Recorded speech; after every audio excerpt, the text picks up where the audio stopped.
Ce n'est pas une manœuvre de diversion, c'est plutôt une opération de communication, une énième opération de communication de plus, je le crains, puisque effectivement, il faut contrôler et il faut fermer les lieux de culte salafistes. On les connaît, ils sont recensés, il y en a beaucoup plus que 76 sur le territoire français, et la peur, elle n'est non pas déjà distillée, elle existe, puisque, je vous rappelle, le dernier attentat en date, il s'agit quand même d'une décapitation d'un professeur.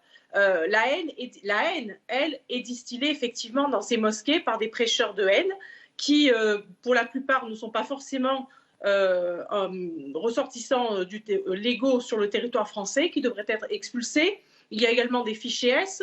Je crois qu'aujourd'hui, Gérald Darmanin, il va falloir qu'il passe des paroles aux actes. Voilà. Parce que c'est toujours on fera, on va faire, on va contrôler, on va peut-être fermer, mais il va falloir vraiment effectivement le faire. Vous savez, les attentats qui ont été commis en France depuis 2015, il y en a eu même dans les années auparavant, les décennies précédentes, les attentats depuis 2015, depuis Charlie Hebdo, ont tous été commis par des fanatiques islamistes. Ça, voilà, c'est un fait incontestable. Il n'y a pas, par contre, ça ne veut pas dire que tous les musulmans sont des terroristes, absolument pas. Mais tous les terroristes étaient effectivement des musulmans. Donc il n'y a pas d'amalgame, il n'y a pas de séparation, il n'y a pas de clivage. Aujourd'hui, qui crée la séparation? Eh bien, ce sont les islamistes qui créent cette séparation. Ce sont eux qui la créent dans ces mosquées. Et il y en a encore une fois bien plus que 76, parce qu'il y a rien que sur le territoire, il y a au moins 200 mosquées contrôlées par les frères musulmans, qui est par l'UOIF, qui est une émanation des frères musulmans. Il y a les mosquées également qui sont contrôlées par le Tabligh, qui lui est autre chose encore que le séparatisme, parce que là on est vraiment très très loin du respect de la République française, notamment à Lunel, puisque vous avez cité le département de l'Hérault. À Lunel, il y a 2 mosquées d'où sont parties 6 familles djihadistes.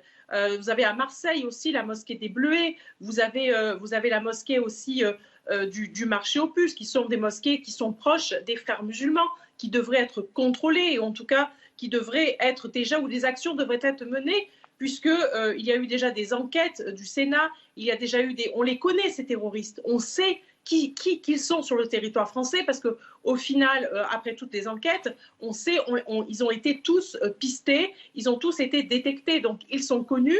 Et ce qui aujourd'hui est un effet d'annonce, c'est qu'aujourd'hui on nous dit on va les contrôler, alors qu'on aurait dû le faire bien en amont, bien avant, pour éviter le carnage qu'on est en train de subir. La seule chose sur laquelle je vais être d'accord, c'est qu'on n'a pas traité le problème en amont.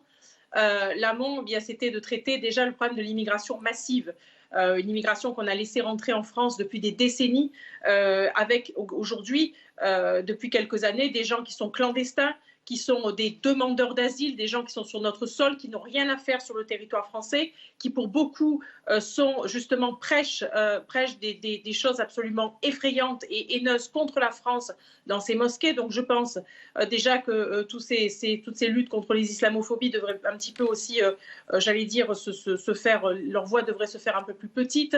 Quand on est à plus de 250 morts en France liées toutes au terrorisme islamiste, il faut quand même le dire, avoir le courage de le dire. Et je crois qu'aujourd'hui, il faut aussi s'attaquer. Il faut prendre les résolutions pour arrêter aussi l'immigration massive, reprendre un contrôle sérieux aux frontières, un véritable contrôle aux frontières, et avoir de nouveau des frontières sur ce territoire, et pas uniquement pour le Covid et pour partir au ski. Je crois que ce serait ça les décisions courageuses que devrait prendre enfin Monsieur Darmanin. Mais si ce n'est pas lui qui les prend, eh bien nous, au Rassemblement national, avec Marine Le Pen, cela fait des années que nous proposons des décisions, le contrôle, la fermeture des frontières et le contrôle, la fermeture intelligente des frontières et le contrôle des frontières, l'expulsion immédiate des fichiers S et des clandestins qui n'ont rien à faire, encore une fois, sur notre territoire, et qui, pour beaucoup, encore une fois, sont compromis pour certains, en tout cas sont compromis dans des attentats islamistes. Donc, je crois qu'il y a des mesures à prendre qui sont plus importantes que de dire on va contrôler 76 mosquées salafistes que l'on connaît déjà depuis très longtemps. Le mot de la fin, je crois que vous savez, la France est depuis 2000 ans une terre chrétienne. La laïcité, on n'a pas attendu M.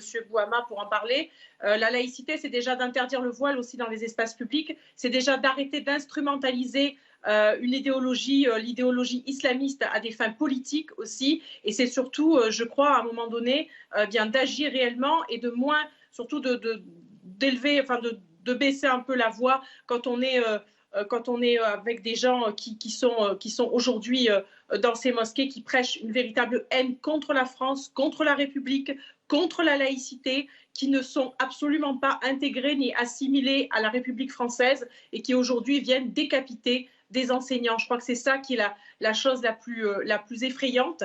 Et je crois que pour le mot de la fin, eh bien, il va falloir que Gérald Darmanin passe enfin des paroles aux actes. Et à ce moment-là, nous jugerons.